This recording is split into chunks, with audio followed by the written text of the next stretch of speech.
Hello everyone, SP classes में आपका फिर से एक बार स्वागत है।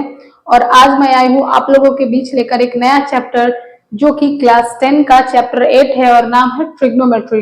बहुत बच्चों ने कमेंट बॉक्स में हमसे ये बोला था कि मैम आप क्लास 10 का ट्रिग्नोमेट्री जो चैप्टर है उसको पढ़ा दीजिए ताकि एग्जाम में मुझे हेल्प मिले, और इसीलिए मैं आज आपके पास ये ट्रिग्नोमेट्री चैप्टर लेकर के आई हूँ आपके डिमांड पे। ठीक है, इस चैप्टर को हम लोग बेसिक से लेकर के एक अच्छे लेवल तक जाएंगे पढ़ते हुए, और जितनी भी बातें हैं उन सबको समझने की कोशिश करेंगे। क्लास 10 में जो ट्रिग्नोमेट्री चैप्टर है वो आपके लिए बिल्कुल नया है, क्योंकि इससे पहले आप इस चैप्टर को बिल्कुल भी नहीं पढ़े हैं। ठीक है, तो इस चैप्टर को हम लोग बिल्कुल ही बेसिक से शुरू करेंगे और शुरू से शुरू करेंगे और बहुत ही अच्छे से समझने की कोशिश करेंगे और इस तरीके से पढ़ेंगे ताकि आप कोई भी बुक बनाए तो आपको एक भी प्रॉब्लम ना मिले। आप एग्जाम में जितने भी क्वेश्चन है ट्रिग्नोमेट्री के उसको आप आसानी से सॉल्व कर पाए। तो हम इस चैप्टर को एकदम बेसिक से लेके चलेंगे। ठीक है, आपको सिर्फ मेरे स्टेप को फॉलो करना है। चैप्टर थोड़ा बड़ा है और क्योंकि ये आपके लिए नया भी है, ज्यादा बड़ा नहीं है बट आपके लिए नया है, तो इसको हम लोग बेसिक से समझने की कोशिश करेंगे और हर एक बात को अच्छे से समझेंगे। तो इस जो चैप्टर है इसको हम लोग 2-3 भाग में डिवाइड करेंगे और उसी सीक्वेंस में आपके इस सारे लेक्चर को क्या करना है, कंप्लीट करना है। और आप यकीन मानिए आप ट्रिग्नोमेट्री में क्या हो जाएंगे, तो हीरो बन जाएंगे एक तरीके से, यानी कि आपसे ट्रिग्नोमेट्री का सारा क्वेश्चन सॉल्व होने लगेगा। ये मेरा आपसे प्रॉमिस है। ठीक है, तो चलिए हम लोग शुरू करते हैं अपने चैप्टर को ज्यादा बात ना करते हुए। और अब हम लोग शुरू करेंगे, सबसे पहले इस बात को जानेंगे कि ट्रिग्नोमेट्री में हमको पढ़ना क्या क्या है। ठीक है, तो ट्रिग्नोमेट्री में बेसिकली आपको 3 टॉपिक के बारे में पढ़ना है। सबसे पहला आपका ट्रिग्नोमेट्रिक रेशियो है, दूसरा आपका trigonometric ratio for specific angle है, और तीसरा आपको ट्रिग्नोमेट्रिक आइडेंटिटी है। ठीक है, यानी कि सबसे पहले हम लोग ट्रिग्नोमेट्रिक रेशियो के बारे में देखेंगे, जानेंगे कि ट्रिग्नोमेट्रिक रेशियो होता क्या है, दूसरा हम लोग trigonometric ratio for specific angle, और तीसरा हम लोग ट्रिग्नोमेट्रिक आइडेंटिटी देखेंगे। इन तीनों टॉपिक पढ़ने से पहले सबसे पहले हम चैप्टर के इंट्रोडक्शन और जैसे कि आपका नाम लिखा हुआ ट्रिग्नोमेट्री उसके बारे में जानेंगे कि ट्रिग्नोमेट्री का मतलब होता क्या है। तो ट्रिग्नोमेट्री जैसे कि आप चैप्टर के नाम से ही देख रहे होते हैं, ट्रिग्नोमेट्री का मतलब होता है मेजरमेंट ऑफ ट्राइंगल, यानी कि किसी भी ट्रायंगल का मेजरमेंट के बारे में किस चैप्टर में सीखा जाता है, ट्रिग्नोमेट्री के बारे में। यानी कि आफ्टर लर्निंग अबाउट ट्रिग्नोमेट्री, यानी कि जैसे ही आप ट्रिग्नोमेट्री को लर्न कर लेंगे तो आप ट्रायंगल के साइड्स और एंगल किसी को भी आप क्या कर सकते हैं, फाइंड कर सकते हैं। यानी कि ट्रायंगल के मेजरमेंट के लिए ही बेसिकली हम किसको पढ़ते हैं, ट्रिग्नोमेट्री को पढ़ते हैं। या आप शैडो वाला जो क्वेश्चन देखते होंगे, शैडो की लंबाई या हाइट, बेसिकली हाइट और डिस्टेंस में इसका ज्यादा यूज होता है ट्रिग्नोमेट्री का, तो उन सारी क्वेश्चनों को सॉल्व करने के लिए हम लोग सीखेंगे। लेकिन यहाँ पे अगर आप ट्रिग्नोमेट्री का बेसिक मतलब समझना चाहें तो ये आपका हो जाएगा मेजरमेंट ऑफ ट्रायंगल। क्या हो जाएगा, मेजरमेंट ऑफ ट्रायंगल, यानी कि ट्रायंगल का मेजरमेंट क्या कहलाएगा, आपका ट्रिग्नोमेट्री कहलाएगा, यानी कि ट्रिग्नोमेट्री मेजरमेंट ऑफ का एंगल कहलाएगा। ठीक है, अब आप इसका मतलब समझ लिए। अब इसमें कुछ बेसिक बातें हैं, उस बात को भी आपको सीखना पड़ेगा। यानी कि ट्रिग्नोमेट्री में बेसिकली हम लोग पढ़ते हैं राइट एंगल ट्रायंगल के बारे में, एंड आई थिंक आपको राइट एंगल ट्रायंगल के बारे में बहुत अच्छे से जानकारी होगी। अब ये राइट एंगल ट्रायंगल होता क्या है, तो सबसे पहले इसको हम जल्दी से एक बार समझ लेते हैं। ठीक है, राइट एंगल ट्रायंगल, तो राइट एंगल ट्रायंगल कहता है कि triangle in which one angle is right angle is called right angle triangle, यानी कि एक ऐसा ट्रायंगल जिसमें एक एंगल 90 डिग्री का हो उसको हम लोग राइट एंगल ट्रायंगल बोलेंगे। जैसे हम कहें कि यहाँ पे हम एक ट्रायंगल बनाएं, ठीक है, और इस ट्रायंगल का नाम है एक्स, वाई और जेड। ठीक है, तो हम कहेंगे, और यहाँ पे हम कह दिए कि एंगल y जो है वो कितने डिग्री का है, 90 डिग्री का है। तो अब जो आपका ट्रायंगल एक्स वाई जेड हो गया, ये आपका कैसा ट्रायंगल हो गया, राइट एंगल ट्रायंगल हो गया। क्यों, क्योंकि इस ट्रायंगल में आप देख रहे हैं कि एक एंगल आपका कितने डिग्री का हो गया, 90 डिग्री का हो गया। ठीक है, अब ये राइट एंगल ट्रायंगल है, तो इस राइट एंगल ट्रायंगल में आपका जो इसका जो साइड है, इसको जो 90 डिग्री के, अब इसके साइड को क्या बोलते हैं, राइट एंगल ट्रायंगल में इसको साइड को क्या बोलते हैं, तो ये आपका राइट एंगल ट्रायंगल हो गया। राइट एंगल ट्रायंगल के 90 डिग्री के सामने वाले साइड को, यानी कि अपोजिट वाले साइड को हम लोग बोलते हैं हाइपोटेनस। क्या बोलते हैं, हाइपोटेनस बोलते हैं। हम आपको इसीलिए बता रहे हैं क्योंकि राइट एंगल ट्रायंगल जो है बहुत इंपॉर्टेंट है इस चैप्टर के लिए। ठीक है, अब इसका जो दो साइड रिमेनिंग साइड बच गया, इसमें से आपका एक होता है परपेंडिकुलर और एक होता है बेस। ठीक है, एक होता है परपेंडिकुलर और एक होता है बेस।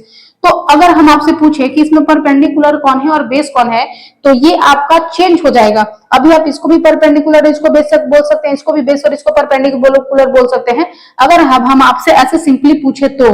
लेकिन अगर हम कह दें कि एंगल जेड के लिए आपका परपेंडिकुलर कौन है और बेस कौन है, तो ये आपका अलग होगा, और एंगल एक्स के लिए कौन परपेंडिकुलर है और बेस है, तो ये आपका क्या होगा, अलग होगा। और यही चीज को हमको इस चैप्टर में बहुत अच्छे से सीखना है। जैसे अगर ये तो जान गए कि अगर आपका जो 90 डिग्री है और 90 डिग्री के सामने वाले साइड को हाइपोटेनस बोलेंगे, यानी कि ये वाला तो हाइपोटेनस होगा ही होगा। अब बात इन दोनों में आगे फंस रही है कि किसको हम लोग बेस बोले और किसको हम लोग परपेंडिकुलर बोले। ठीक है, तो अगर हम कहें कि ये एंगल जो आपका जेड है, क्या है, एंगल आपका जेड है और ये आपका क्या है, एंगल एक्स है, तो एंगल जेड के लिए आपका बेस कौन है, ये तो हाइपोटेनस है, ठीक है, बेस कौन है और परपेंडिकुलर कौन है।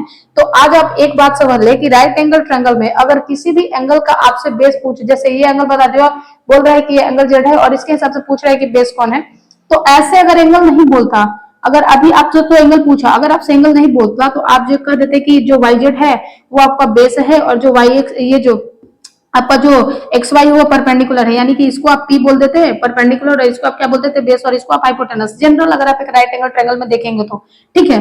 और अगर आप राइट एंगल ट्रायंगल में ही पढ़े होंगे, एक मैथमेटिशियन थे जिनका नाम था पाइथागोरस, उन्होंने पाइथागोरस थ्योरम दिया था किस पे, राइट एंगल ट्रायंगल पे, और वो क्या था कि आपका जो हाइपोटेनस का स्क्वायर है वो बराबर होता है परपेंडिकुलर प्लस बेस के स्क्वायर के, यानी कि हाइपोटेनस का स्क्वायर हमेशा इक्वल होगा परपेंडिकुलर के स्क्वायर और बेस के स्क्वायर के। अगर किसी ट्रायंगल में एक एंगल 90 डिग्री का हो और ये वाला, ये जो पाइथागोरस थ्योरम है अगर इसको फुलफिल कर रहा हो तो वो ट्रायंगल आपका राइट एंगल ट्रायंगल होगा। ठीक है, तो ये तो बेसिकली आपका एक राइट एंगल ट्रायंगल हो गया। लेकिन अगर हम यहाँ पे एक ट्रायंगल ऐसे और बना ले, ठीक है, और हम कहें कि ये वाला एंगल आपका क्या है, थीटा है, ये वाला एंगल क्या है, थीटा, और ये आपका है 90 डिग्री। अब आप कहेंगे कि ये थीटा क्या है, थीटा कहाँ से आ गया, तो थीटा बेसिकली ये जो आपका जो थीटा है, ये इसका सिंबल किसका है, थीटा का ये सिंबल है, इस तरीके से सिंबल किसका है, थीटा का। और थीटा कुछ और नहीं बल्कि थीटा का यूज हम लोग किसी भी एंगल के डिग्री को बताने के लिए करते हैं। जैसे यहाँ पे अगर हम कहें कि ये एंगल आप, ये इसको हम ले लेते हैं पी क्यू और आर, यानी कि ये आपका एक ट्रायंगल है जिसका नाम है पी क्यू आर, ये एंगल आपका क्या है, थीटा है। हम बोले कि एंगल आर कितने डिग्री का है, तो आप कहेंगे थीटा थीटा डिग्री का है, कितने का है, थीटा का है, थीटा डिग्री भी आप बोल सकते हैं या थीटा भी बोल सकते हैं। तो ये आपका क्या है, थीटा है, एंगल आर कितना है, थीटा है। थीटा आपका एक वेरिएबल है, जैसे आप एक्स यूज करते थे ना, जैसे अगर हम कहें कि ये 3x है, ये 2x है, तो हम बोलेंगे कि x क्या है, तो x कितने डिग्री का है, तो आप बोलेंगे 3x है। x का मेजरमेंट कितना है, तो आप बोलेंगे 3x है। उसी तरीके से हम बोले कि r कितने का है, तो आप कहेंगे कितने का है, थीटा का है। ठीक है, तो थीटा बेसिकली आपका एक वेरिएबल है जिसका यूज हम लोग क्या करते हैं, तो ट्रायंगल के एंगल के डिग्री को बताने के लिए यूज करते हैं। ठीक है, यानी कि वहां पे एज अ वेरिएबल उसको हम लोग यूज करते हैं। तो हम कहें कि ये ट्रायंगल आपका पी क्यू आर है, क्या है आपका ट्रायंगल पी क्यू आर, ये आपका राइट एंगल ट्रायंगल था। और इसमें हम लोग ये सीखे कि राइट एंगल ट्रायंगल होता क्या है, परपेंडिकुलर बेस और हाइपोटेनस। हम बोले कि आप किसी में से भी ले सकते हैं, इसको परपेंडिकुलर, इसको भी बेस, आप इस वाले ट्रायंगल में। लेकिन अब हम इस वाले ट्रायंगल में सीखने जा रहे हैं, ये आपका ट्रायंगल क्या है, पी क्यू आर। ट्रिग्नोमेट्री में यही आपका काम आएगा, इसको आपको अच्छे से सीखना है। ये आपका ट्रायंगल क्या है, पी क्यू आर। अब आपका यहाँ क्यू एंगल कितने डिग्री का है, 90 डिग्री का है, तो सामने वाला साइड आपका क्या होगा, हाइपोटेनस होगा, ये तो आपको अच्छे से पता है। लेकिन अगर हम कहें कि इसमें से अब ये एंगल थीटा, अब हमको ये एंगल थीटा है, इस एंगल थीटा के लिए बेस कौन होगा, यानी कि इस एंगल के लिए बेस कौन होगा और परपेंडिकुलर कौन होगा। तो अगर हम यहाँ से देखें तो हम लोग बेस किसको बोलते हैं, अगर हम थीटा के लिए देखें तो बेस और परपेंडिकुलर कौन हो जाएगा। तो जो आपका एंगल जो होता है, जो आपका एंगल होता है एक राइट एंगल ट्रायंगल में, जो आपका जो थीटा जो एंगल होता है जो 90 डिग्री को छोड़ करके होता है, वो बेस और हाइपोटेनस से मिलकर के बना होता है। किससे मिलकर के, आपका जो एंगल थीटा होगा वो हमेशा बेस और हाइपोटेनस से ही मिलकर के बना हुआ होता है। ठीक है, बेस और हाइपोटेनस 90 डिग्री को छोड़ करके जो दो एंगल होगा वो हमेशा आपका बेस और हाइपोटेनस है। तो अगर हम कहें कि इस थीटा के लिए आपका बेस कौन है, तो आप जान गए अब कि कोई भी जो थीटा एंगल होगा हाइपोटेनस और बेस से मिलकर के बना होगा। और ये अगर इसका हाइपोटेनस है तो बेस इसका कौन होगा, ये रहा होगा। और एक राइट एंगल ट्रायंगल में हाइपोटेनस बेस और परपेंडिकुलर होता है, तो अगर ये हाइपोटेनस ये बेस है तो ये क्या रहा होगा, परपेंडिकुलर रहा होगा। ठीक है, यानी कि इस वाले ट्रायंगल में आपका बेस कौन हो गया, क्यू आर हो गया। आपका क्यू आर इस वाले ट्रायंगल में क्या हो गया, आपका जो क्यू आर है वो क्या हो गया, यहाँ पे बेस हो गया। ठीक है, लेकिन अगर हम एक और ट्रायंगल ले, इस तरीके से हम एक और ट्रायंगल ले लिए और इसका भी नाम है पी क्यू आर ही नाम है इसका, और ये भी यहाँ 90 डिग्री है, तो सामने वाला तो हाइपोटेनस हो जाएगा। लेकिन अब हम थीटा ले लिए यहाँ पे पी पे। अगर हम थीटा पी पे ले लेंगे तो अब हमको बताइए यहाँ पे आपका बेस जो है वो क्या हो जाएगा, यहाँ पे बेस क्या होगा। तो हम आपको अभी बोले कि जो थीटा होता है वो हाइपोटेनस और बेस से मिलकर के बना होता है। तो जो पी आर अगर आपका हाइपोटेनस है तो पी क्यू आपका जाहिर सी बात है कि क्या रहा होगा, बेस रहा होगा। यानी कि आपका यहाँ पे बेस क्या हो गया, पी क्यू हो गया, और जो एक बच गया वो क्या रहा होगा, परपेंडिकुलर रहा होगा। ठीक है, तो इस तरीके से आपको एक राइट एंगल ट्रायंगल में परपेंडिकुलर बेस और हाइपोटेनस को पहचानना होगा। अगर आपको ये तीनों पहचानने आ गया तो अब आप ट्रिग्नोमेट्रिक रेशियो को बहुत ही आसानी से समझ सकते हैं, ठीक है। यानी कि अगर आपका एक राइट एंगल ट्रायंगल है, ये 90 डिग्री है, सामने वाला हाइपोटेनस होगा, जहां पे एंगल थीटा बना होगा, एक साइड हाइपोटेनस और एक बेस होगा, तो ये हाइपोटेनस है तो ये बेस हो गया। उसी तरीके से अब इस बार यहाँ थीटा ले लिए, तो यहाँ थीटा ले लिए, तो ये तो हाइपोटेनस है ही, तो हाइपोटेनस और ए बेस से ही मिलकर के एंगल थीटा बनता है, तो ये आपका क्या हो जाएगा बेस, और बाकी जो बच गया क्या हो गया परपेंडिकुलर। ये आपका यहाँ तक ये क्या था, थोड़ा सा इस चैप्टर में आगे एक्स्ट्रा जानकारी थी जिसके जिसको बिना पढ़े हम आगे इस चैप्टर में नहीं बढ़ सकते हैं, तो इसको आपको एक अच्छे बात से आपको समझ लेना है। अगर आपको समझ में नहीं आता एक बार फिर से आप रिपीट करके इसको देख ले, क्योंकि बिना इसको समझे आपको आगे वाला समझ में नहीं आएगा, ठीक है। और अब हम लोग अपने फर्स्ट टॉपिक पे शिफ्ट करते हैं, जिसका नाम है ट्रिग्नोमेट्रिक रेशियो, ठीक है। चलिए हम लोग अपना पहला टॉपिक शुरू करते हैं, जिसका नाम है ट्रिग्नोमेट्रिक रेशियो। तो आइए अब हम लोग पढ़ते हैं अपना पहला टॉपिक इस चैप्टर का, जो कि आपका है ट्रिग्नोमेट्रिक रेशियो। अभी हम लोग इंट्रोडक्शन देखें, और इंट्रोडक्शन देखने के बाद हम लोग पहला टॉपिक में एंटर किए हैं, जिसका नाम है ट्रिग्नोमेट्रिक रेशियो।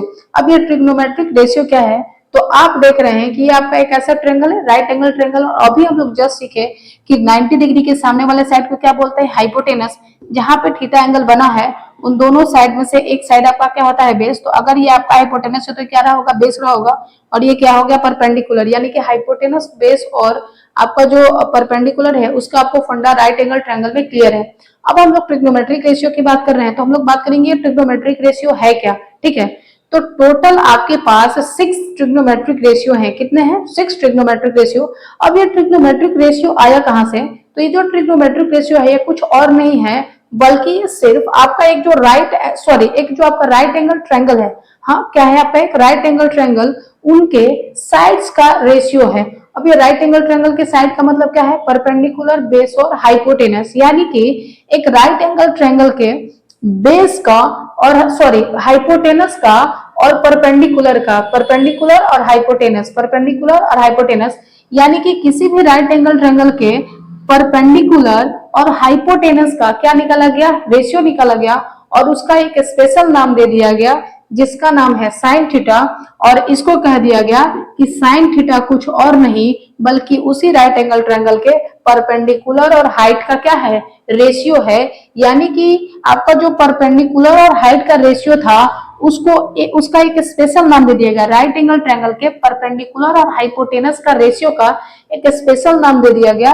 क्या बोल दिया गया कि ये आपका है साइन थीटा। अब आप ये बोलेंगे कि ये थीटा क्यों, तो कभी भी जब आप ट्रिग्नोमेट्रिक रेशियो लिखेंगे तो कभी भी आप साइन नहीं लिखेंगे, हमेशा आपको क्या लिखना पड़ेगा, साइन थीटा या कॉस थीटा या कोसेन थीटा लिखेंगे। क्यों, क्योंकि कभी भी आपका जो ये रेशियो ट्रिग्नोमेट्रिक रेशियो है बिना थीटा के नहीं आएगा। अगर कहीं पे आपको बिना थीटा का लिखा हुआ है, इसका मतलब ये गलत है, और ये आपका क्या है, सही है।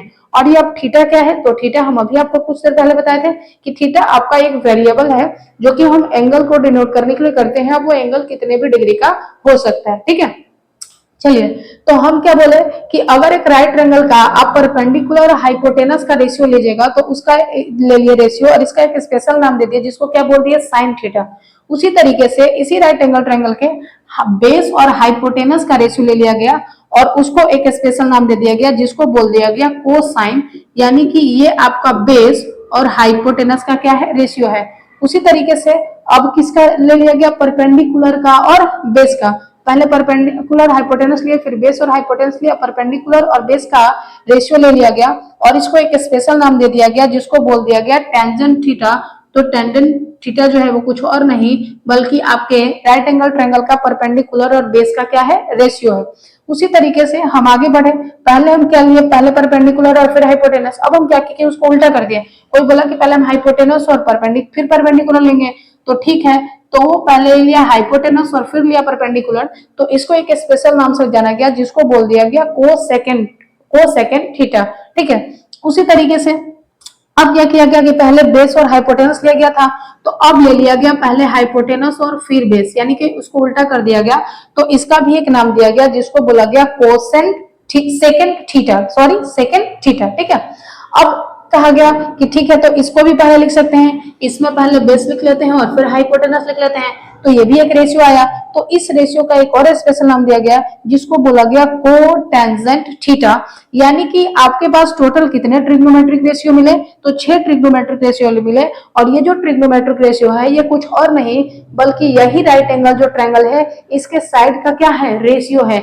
क्योंकि ये राइट एंगल ट्रायंगल के साइड का रेशियो है और इसी रेशियो को हम लोग एक स्पेशल नाम दे दिए, इसीलिए इसका नाम रखा गया ट्रिग्नोमेट्रिक रेशियो। और टोटल हमारे पास 6 ट्रिग्नोमेट्रिक रेशियो हैं। यानी कि साइन थीटा जो है वो कुछ और नहीं बल्कि राइट एंगल ट्रायंगल के परपेंडिकुलर और हाइपोटेनस का क्या है, रेशियो है। तो ये जो साइन थीटा है इसको हम लोग इस तरीके से लिखते हैं, परपेंडिकुलर अपॉन हाइपोटेनस। ये जो कोसाइन थीटा है इसको हम लोग शॉर्ट में लिखेंगे और इसको बोलेंगे कॉस थीटा और इसको हम लोग लिखेंगे परपेंडिकुलर अपॉन हाइपोटेनस। ठीक है, यानी कि इसको शॉर्ट में इस तरीके से। आइए जो आपका टेंजेंट थीटा है इसको हम लोग शॉर्ट में लिखेंगे tan थीटा और tan थीटा आपका होगा परपेंडिकुलर अपॉन बेस के। उसी तरीके से आपका जो कोसेकेंड थीटा है इसको हम लोग लिखेंगे कोसेक थीटा और ये आपका हाइपोटेनस अपॉन क्या हो गया, बेस हो गया। सेकेंड थीटा को हम लोग लिखते हैं सेक थीटा, क्या लिखेंगे, सेक थीटा, यानी कि शॉर्ट में इसको हम लोग सेक थीटा लिखेंगे और ये आपका बराबर होगा किसके, तो हाइपोटेनस अपॉन बेस के।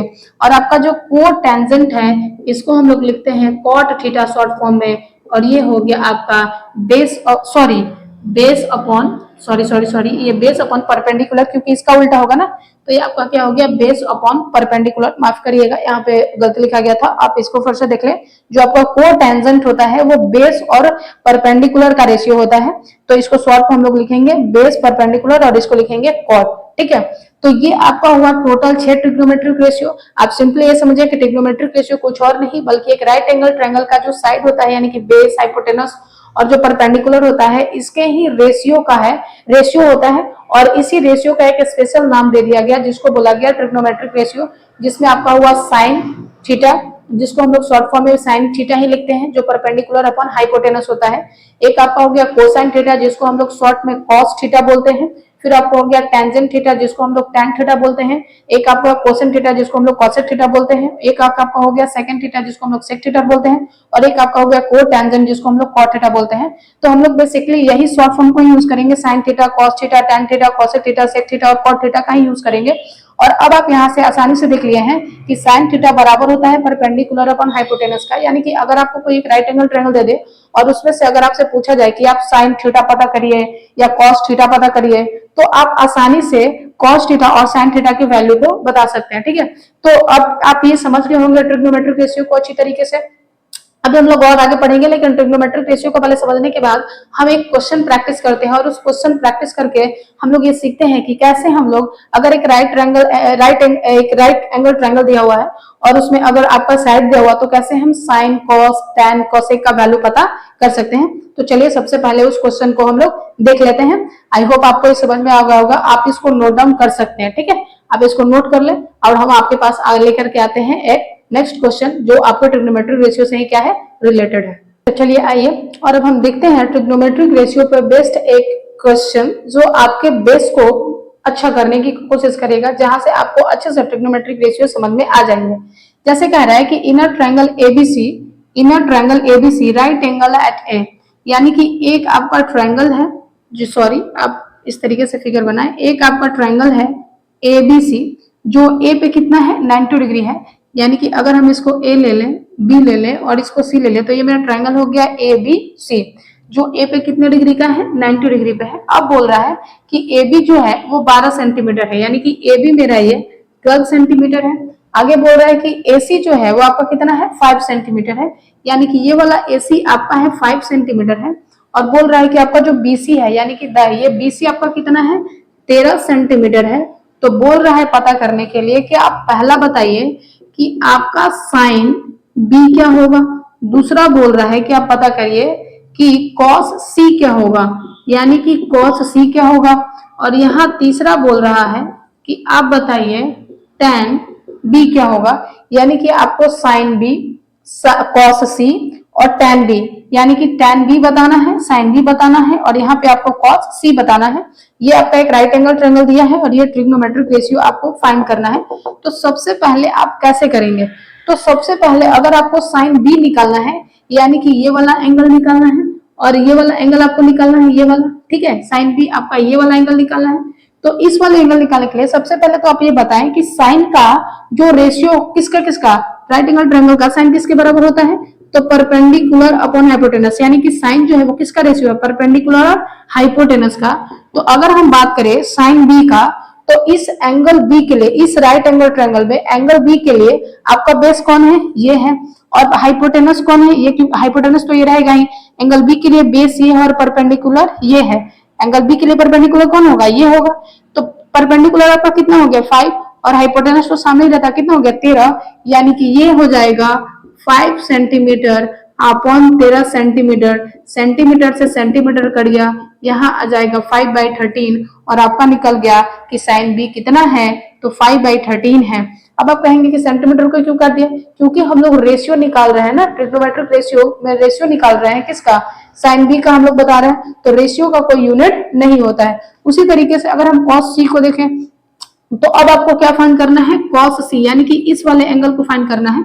तो सबसे पहले देखिए कि कॉस किसका रेशियो होता है, जो कॉस टर्म किसका रेशियो होता है, तो ये बेस और हाइपोटेनस का रेशियो होता है, किसका, बेस और हाइपोटेनस का। तो हाइपोटेनस तो आपको पता है कि 13 है, तो आप हाइपोटेनस को तो आप लिख लेंगे 13 सेंटीमीटर, लेकिन अब आप बेस क्या 12 ही लेंगे, नहीं, अब आपका एंगल कौन सा हो गया, सी, और एंगल सी के लिए बेस कौन है, तो एंगल सी के लिए बेस आपका ये है, और ये तो हाइपोटेनस और ये बेस, और ये क्या हो जाएगा आपका, ये वाला जो है वो क्या हो जाएगा आपका, ये आपका हो जाएगा परपेंडिकुलर एंगल सी के लिए, यानी कि एंगल सी के लिए बेस कौन है 5। तो ऊपर अब हम लोग क्या लिख लेंगे 5 सेंटीमीटर, सेंटीमीटर से सेंटीमीटर कट गया, और ये अब आपका आ गया 5/13, किसका, कॉस सी का भी रेशियो कितना आ गया 5/13। अब आप कहेंगे कि दोनों का तो सेम ही आ गया, तो साइन बी और कॉस सी आप निकाले कैसे, तो अब यहाँ पे देखिए कॉस बी के लिए आपका, आप यहाँ पे सब क्या निकाले थे, साइन बी निकाल रहे थे, और बी के लिए परपेंडिकुलर क्या था, ये था। आज जब आप कॉस सी निकाल रहे हैं, तो कॉस आपका बेस और हाइपोटेनस का रेशियो होता है, और सी के लिए आपका बेस क्या था, ये था, इसीलिए हम यहाँ 5 लिखा, और हाइपोटेनस तो दोनों का 13 ही होगा, ठीक है। चलिए अब हम निकालने चल रहे हैं tan बी। तो सबसे पहले आप ये पता करिए कि tan किसका रेशियो होता है, तो tan रेशियो होता है परपेंडिकुलर और परपेंडिकुलर और बेस का। तो इसमें perpendicular tan B, angle B के पास जाए तो एंगल बी यहाँ है, तो बी के लिए हमको क्या चाहिए, परपेंडिकुलर और बेस, तो बी के लिए बेस कौन है 12 और परपेंडिकुलर है 5, तो हम लोग 12 को कितना है, बेस 12 और परपेंडिकुलर में कितना 5, तो परपेंडिकुलर की जगह लिख लिया हम लोग 5 और बेस की जगह लिख लिया 12, सेंटीमीटर से सेंटीमीटर कट गया, और ये हमको क्या मिल गया 5/12। और इस तरीके से आप देखें कि हम लोग इन तीनों साइड्स का यूज करके किसी भी एंगल का जो है वो रेशियो बता दे रहे हैं, यानी कि ट्रिग्नोमेट्रिक रेशियो का वैल्यू बता दे रहे हैं, जैसे साइन बी का बता दिए, कॉस सी का बता दिए, tan बी का बता दिए। इसी तरीके से आप और भी जो 3 है उसका भी बता सकते हैं, ठीक है। तो हम एक और क्वेश्चन लेते हैं, और इसे थोड़ा आगे का क्वेश्चन लेते हैं जो इसी ट्रिग्नोमेट्रिक रेशियो पे। तो आइए एक और क्वेश्चन हम लोग देखते हैं जो ट्रिग्नोमेट्रिक रेशियो पे ही बेस्ड है, और वो पिछले वाले से थोड़ा एडवांस है, ठीक है।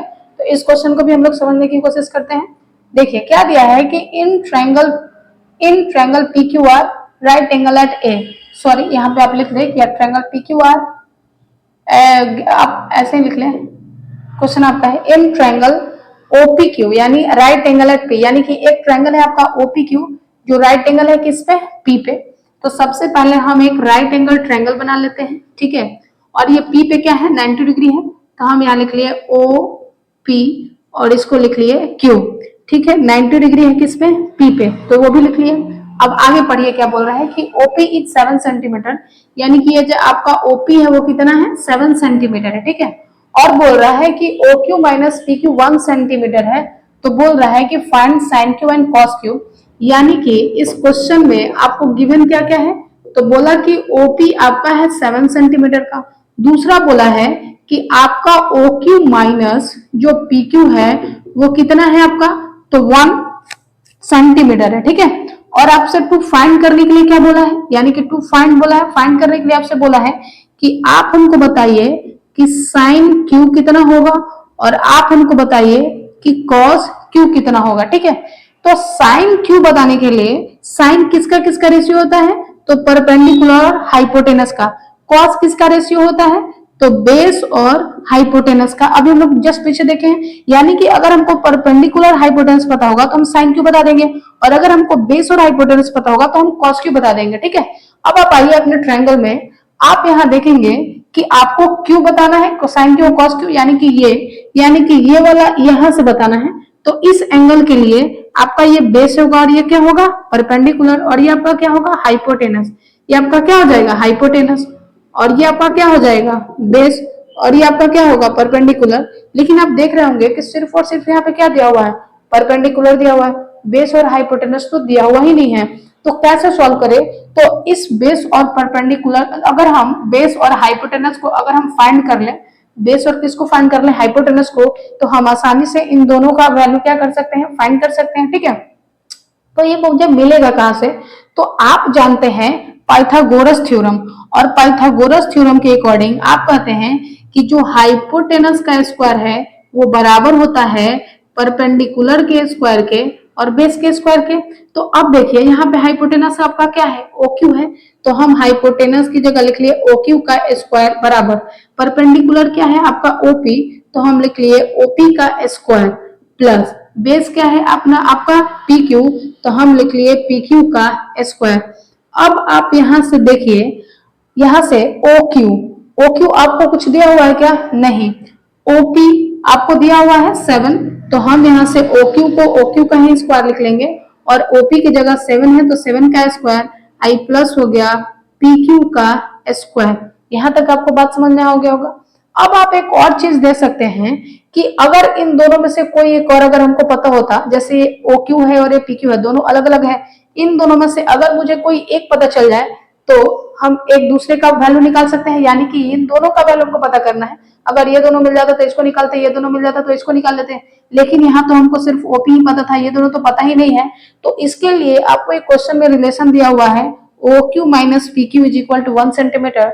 तो क्या हम यहाँ से कह सकते हैं कि मेरा OQ जो है वो बराबर कितना हो जाएगा, 1 प्लस PQ के, क्योंकि PQ इधर माइनस में है तो इधर किसमें चला जाएगा, प्लस में।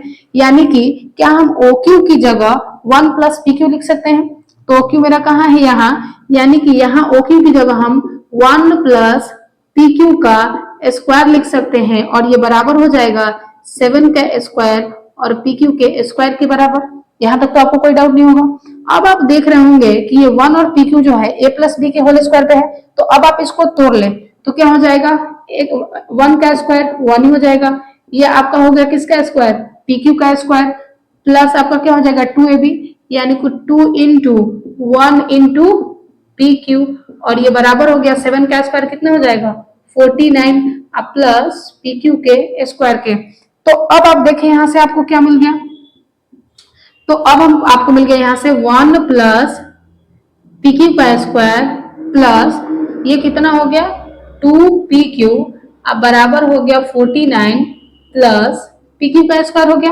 अब इस PQ स्क्वायर से PQ स्क्वायर को काट दे, क्योंकि वैसे भी इधर जाएगा तो माइनस हो जाता, कट जाता। तो यहां से आपको क्या मिल गया 2PQ प्लस 1 अब बराबर 49 मिल गया।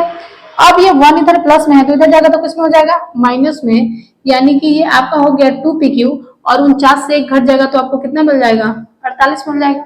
अब यहां से आप क्या करें कि 2 इधर मल्टीप्लीकेशन में है तो इधर किसमें चला जाएगा, डिवीजन में, यानी कि आप लिख सकते हैं PQ बराबर 48 डिवाइडेड बाई 2, और ये कट जाएगा 24 बार में, यानी कि आपको पता चल गया कि PQ आपका कितना होगा 24 होगा, कितना होगा 24, यानी कि PQ हमको पता चल गया कि 24 है। और अब आप जानते हैं कि अगर आपका PQ 24 है और AQ 1 प्लस 24 है, तो आप 1 प्लस PQ है, OQ क्या है 1 प्लस PQ, अब 1 आपको पता है और PQ आप 24 पता कर लिए, तो ये कितना हो गया 25, यानी कि आपको ये भी पता चल गया। तब यहाँ से आप कह सकते हैं कि OQ बराबर 1 प्लस PQ था, तो यहाँ से 1 प्लस 24 कर लेंगे और हमको OQ भी मिल जाएगा कितना 25, यानी कि अब मेरा हाइपोटेनस कितना हो गया 25। तो इस तरीके से क्या हम इस ट्रायंगल का परपेंडिकुलर, बेस और हाइपोटेनस तीनों पता कर लिए। अब आप किसी भी ट्रिग्नोमेट्रिक रेशियो का रेशियो वैल्यू बता सकते हैं, जैसे हमको पता करना है किसका, साइन क्यू का। साइन क्यू क्या होता है, परपेंडिकुलर अपॉन हाइपोटेनस। तो परपेंडिकुलर कितना हो गया 7, तो लिख दिया 7, और ये हाइपोटेनस कितना होगा 25, तो लिख लिया 25, और ये मेरा साइन क्यू का वैल्यू निकल चुका है। अब कॉस क्यू का निकलना है तो क्या होगा, बेस अपॉन हाइपोटेनस। तो आपका बेस यहाँ कितना है तो बेस है 24, तो आप बेस को लिख ले 24 और हाइपोटेनस कितना है 25, तो आप लिख ले हाइपोटेनस को यहाँ 25 और ये भी आपका क्या हो चुका है, वैल्यू निकल चुका है। तो इस तरीके से हम लोगों ने इस क्वेश्चन का भी सॉल्यूशन कर लिया है। आई होप ये आपको अच्छी तरीके से समझ में आ गया होगा।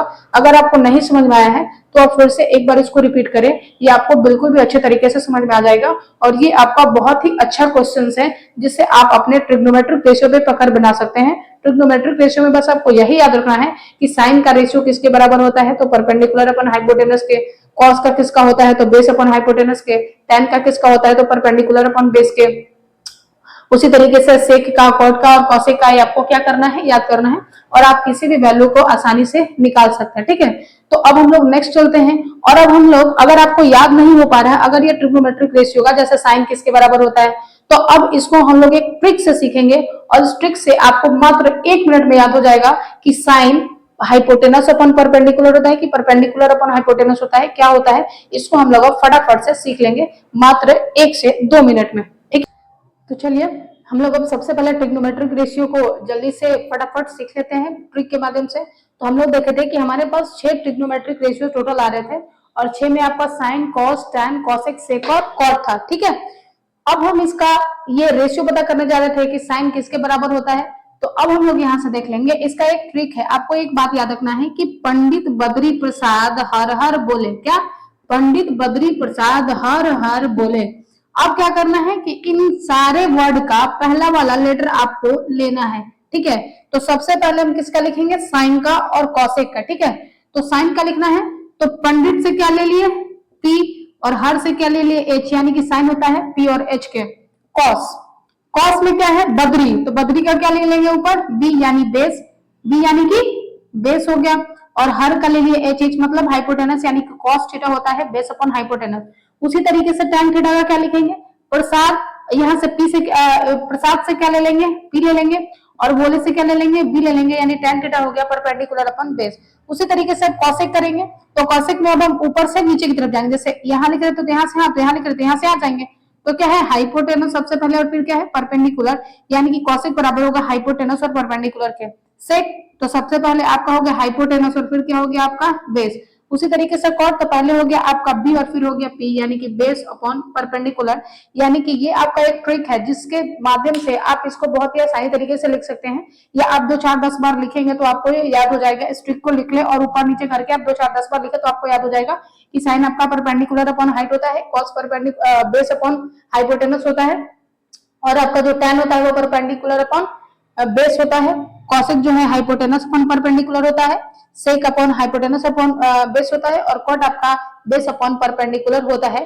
तो ये इसका ट्रिक था। पंडित बद्री प्रसाद हर हर बोले, पंडित से पी, हर से H, B H, P B, और इस तरीके से हम लोगों ने ट्रिग्नोमेट्रिक रेशियो का ट्रिक भी सीख लिया है कि किस तरीके से हम इसको याद रख सकते हैं। ठीक है, तो अब मेरा पहला जो टॉपिक था ट्रिग्नोमेट्रिक रेशियो वो खत्म हो चुका है। अब हम लोग दूसरे टॉपिक पे मूव करते हैं जो कि है हमारा trigonometric ratio at specific angle. अब हम लोग ट्रिग्नोमेट्रिक रेशियो को ही पढ़ेंगे लेकिन एक स्पेसिफिक एंगल